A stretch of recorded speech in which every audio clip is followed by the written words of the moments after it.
अस्सलाम वालेकुम व्यूअर्स, क्या हाल चाल है? ठीक ठाक खैरियत। एक नई वीडियो के साथ मैं हाजिर हूँ। केमिस्ट्री फॉर अल्बायास। As we know that we have started preparation of alkene and we have discussed two methods for the preparation of alkene. आज जो तीसरा मेथड है वो है एल्कीन हम बनाएंगे। किस चीज से हम बनाएंगे? डबल बॉन्ड हाइड्रोकार्बन हम बनाएंगे, सैचुरेटेड हाइड्रोकार्बन हम बनाएंगे, एल्कीन बनाएंगे फ्रॉम विसिनल डाइहीरो एल्केन या विक डाइहेलाइड। तो सबसे पहले मैं आपको बताऊंगी कि what is mean by vicinal dihaloalkane या विक डाइहेलाइड का मतलब क्या है। उसके बाद मैं मैकेनिज्म की तरफ जाऊंगा कि विसिनल डाइहीरो एल्केन का मैकेनिज्म क्या है और उससे हम एल्कीन किस तरह बना सकते हैं। तो सबसे पहले पढ़ते हैं विसिनल डाइहेलोअल्केन या विक डाइहेलाइड किसे कहते हैं। तो मैं लिखता हूं दो कार्बन। ये दोनों कार्बन अगर आप देखें तो एक दूसरे के बिल्कुल आमने सामने हैं। अगर आमने सामने कार्बन पे दो हेलोजन्स अटैच होंगे तो ऐसे मॉलिक्यूल को कहेंगे विक डाइहेलाइड। विक डाइहेलाइड ऐसे मॉलिक्यूल को कहते हैं। When two halogens are attached on adjacent carbon atom, then the molecule is called as weak dihalide या विसिनल डाइहेलो। डाइहेलो इसके लिए इस्तेमाल हुआ है। डाइहेलो, डाइहेलो का मतलब है दो हेलोजेंस। अल्केन का मतलब है कि सिंगल बॉन्ड है, दो कार्बन के दरमियान सिंगल बॉन्ड है तो अल्केन ही होगा। अब दो कार्बन पे जब दो हेलोजेंस अटैच होंगे तो फिर डाइहेलो हो जाएगा और डाइहेलो अल्केन इसका जनरल नेम हो जाएगा। अगर आप इसका स्पेसिफिक नेम देना चाहते हैं तो इसका नाम क्या है? दो ब्रोमीन है तो डाई ब्रोमो हो जाएगा और दो कार्बन के लिए ई और ए फॉर सिंगल बॉन्ड।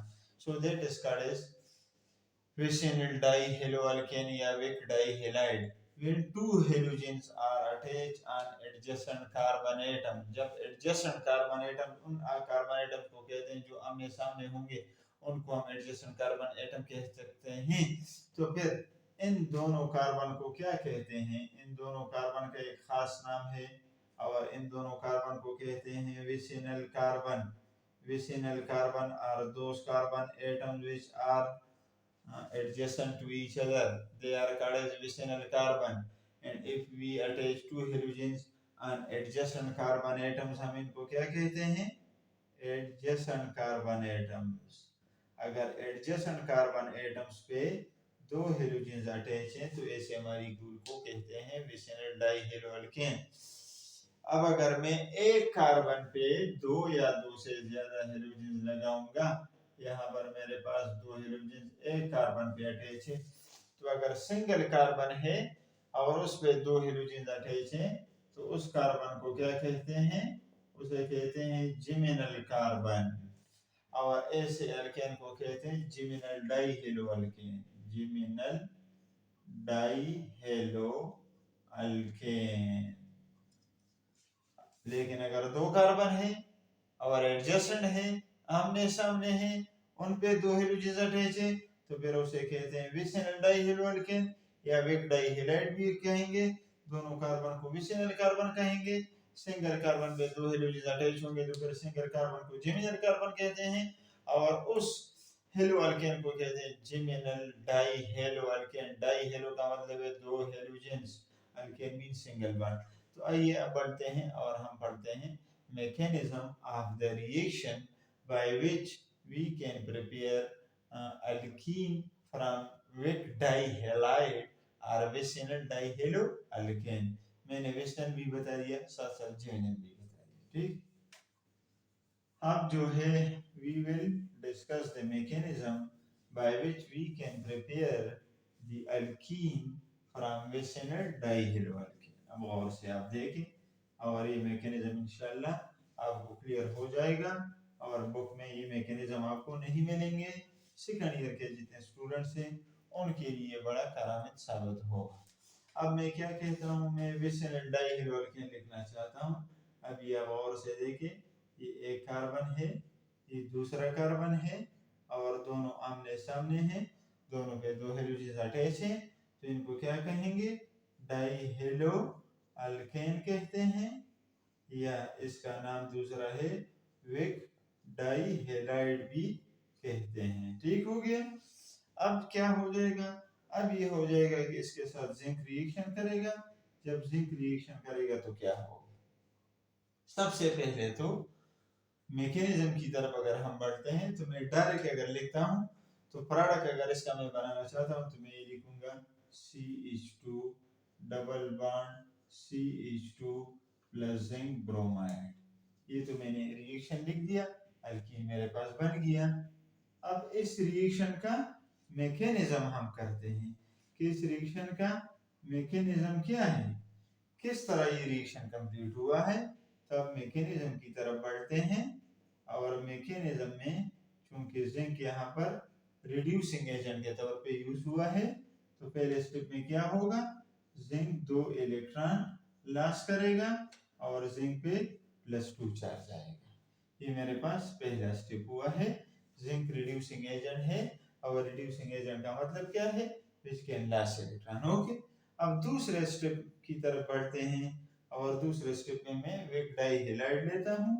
इस विक डाई हैलाइड में क्या होगा, अब ये गौर से देखें, ये एक ब्रोमीन है, ये दूसरा ब्रोमीन है, तो सेकंड स्टेप में क्या हो जाएगा, ये इलेक्ट्रॉन ब्रोमीन की तरफ आ जाएंगे, हेटेरोलिटिक क्लीवेज यहाँ पर हो जाएगा। आप लिख भी सकते हैं हेटेरोलिटिक क्लीवेज, तो ये CH2 हो जाएगा और ये CH2 हो जाएगा और ये ब्रोमीन है, ये ब्रोमाइड आयन क्या हो जाएगा, इलेक्ट्रॉन लेगा और इस पे नेगेटिव चार्ज आ जाएगा। अब जो जिंक वाले 2 इलेक्ट्रॉन्स हैं वो 2 इलेक्ट्रॉन्स क्या हो जाएगा, ये कार्बन लेगा तो ये 2 इलेक्ट्रॉन इस कार्बन की तरफ आ जाएंगे। जब ये कार्बन ये 2 इलेक्ट्रॉन लेगा तो क्या हो जाएगा, आप और से देखें। ठीक, ये दोनों इलेक्ट्रॉन इस कार्बन ने लिए हैं और इस पे नेगेटिव चार्ज आ चुका है जो जिंक ने इलेक्ट्रॉन लॉस किए थे। अब इस तीसरे स्टेप में क्या हो जाएगा, तीसरे स्टेप में ये होगा कि मॉलिक्यूल में वापस लूंगा, इसी तरह ये मेरे पास है, ये हमारे पास ब्रोमीन है। अब क्या हो जाएगा, अब आप और से देखिए, जिंक ने इलेक्ट्रॉन इस कार्बन को दिए हैं और 2 इलेक्ट्रॉन यहाँ पर है और ये नेगेटिव चार्ज है, तो ये बॉन्ड हम इधर एंटर कर लेंगे, डबल बॉन्ड बन जाएगा और ब्रोमीन इलेक्ट्रॉन लेगा और निकल जाएगा। तो हमारे पास क्या बन जाएगा, अल्कीन बन जाएगा प्लस ब्रोमाइड आयन बन जाएगा। अब क्या होगा, अब 2 ब्रोमाइड आयन बन चुके हैं, एक ही बना है और एक ही बना है। अब जिंक आयन इसके साथ रिएक्शन करेगा तो जिंक आयन जो है 2 ब्रोमाइड आयन के साथ रिएक्शन करेगा और जिंक ब्रोमाइड बन जाएगा, जो पहले स्टेप पे बन चुका है। तो ये मैकेनिज्म 3 स्टेप में कंप्लीट हो जाएगा। पहले स्टेप में आप देखिए जिंक ने इलेक्ट्रॉन लॉस कर दिए, दूसरे स्टेप में एक ब्रोमाइड आयन लॉस हुआ है, कार्बन पे पॉजिटिव चार्ज आएगा, कार्बन दोनों इलेक्ट्रॉन जिंक से लेगा तो कार्बीन बनेगा। ये भी याद कर ले कि जब कार्बन पे नेगेटिव चार्ज आता है उसे हम क्या कहते हैं, उसे हम कार्बीन कहते हैं।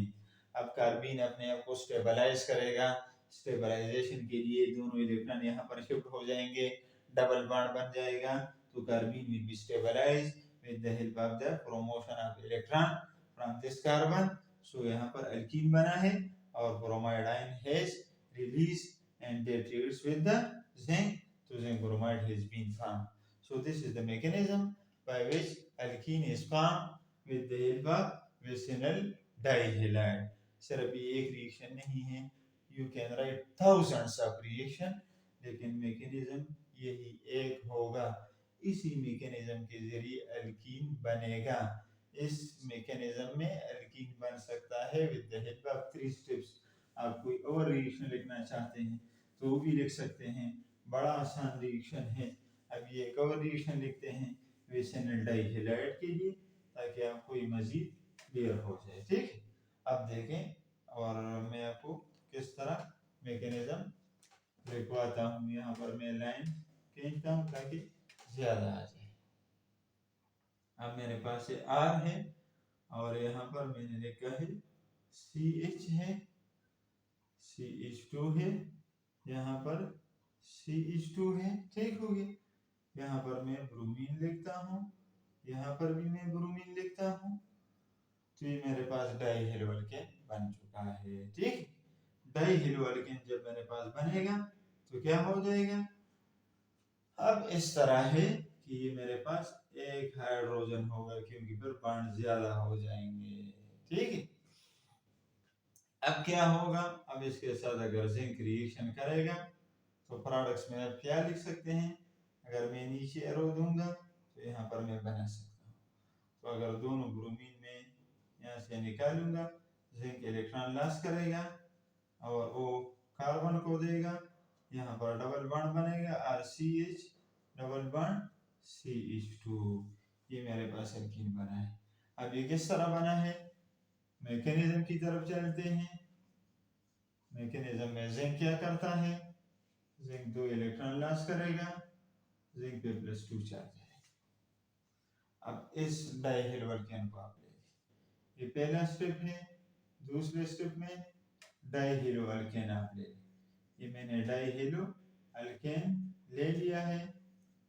डाइहेलो अल्केन में एक ब्रोमीन निकल जाएगा, उस पर नेगेटिव चार्ज आएगा, मैं लिखूंगा RCH यहाँ पर bromine plus bromide ion has been form.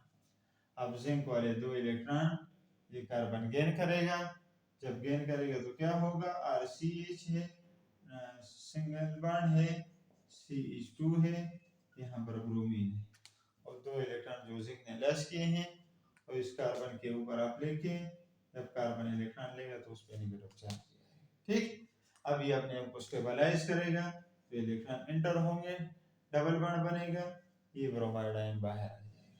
जब बाहर आ जाएगा तो R होगा, CH डबल बॉन्ड CH2, आप देखिए एल्कीन हैज बीन फॉर्म और एक दूसरा ब्रोमाइड आयन भी निकल चुका है। अब ये जिंक आयन लाए और ये 2 ब्रोमाइड आयन ले, तो जब मैं जिंक आयन का रिएक्शन 2 ब्रोमाइड के साथ लिखता हूँ तो मेरे पास ZnBr2 बन जाएगा। So this is the mechanism by which we can prepare alkene, and this mechanism will be completed in the vicinal dihaloalkane या विक डाइहेलाइड में ये मैकेनिज्म कंप्लीट हो जाएगा। इसी तरह आप बहुत सारे रिएक्शन लिख सकते हैं। So this was the last preparation of alkene at second year level कि आपके सिलेबस में 3 प्रिपरेशन हैं एल्कीन के। एक मैंने सबसे पहले बताया था, वो वीडियो भी मैंने अपलोड की है, उसमें मैंने हाइड्रोजिनेशन डिहाइड्रोजिनेशन के बारे में बताया है और डिहाइड्रेशन ऑफ अल्कोहल के बारे में बताया है और डिहाइड्रोजिनेशन का मैकेनिज्म आपको बताया है। और अब ये मैकेनिज्म मैंने बता दिया कि विसिनल डाइहेलोअल्केन में किस तरह जो है रिएक्शन कंप्लीट होगा, किस तरह जिंक इलेक्ट्रॉन लॉस करेगा और अल्कीन बन जाएगा। इसके बाद जितनी वीडियोस मैं अपलोड करूंगा उसमें मैं आपके साथ क्या करूंगा, उसमें मैं शेयर करूंगा reaction mechanism in the alkyne कि अल्कीन में कौन से रिएक्शन होते हैं और कौन से मैकेनिज्म के जरिए रिएक्शन कंप्लीट होंगे। तो यकीनन इस वीडियो में जो मैकेनिज्म मैंने आपको बताया है इंशाल्लाह इससे आपको बड़ी हेल्प मिलेगी और ये आप आसानी के साथ पेपर में लिख सकते हैं। चैनल को जरूर सब्सक्राइब कर लेते हैं।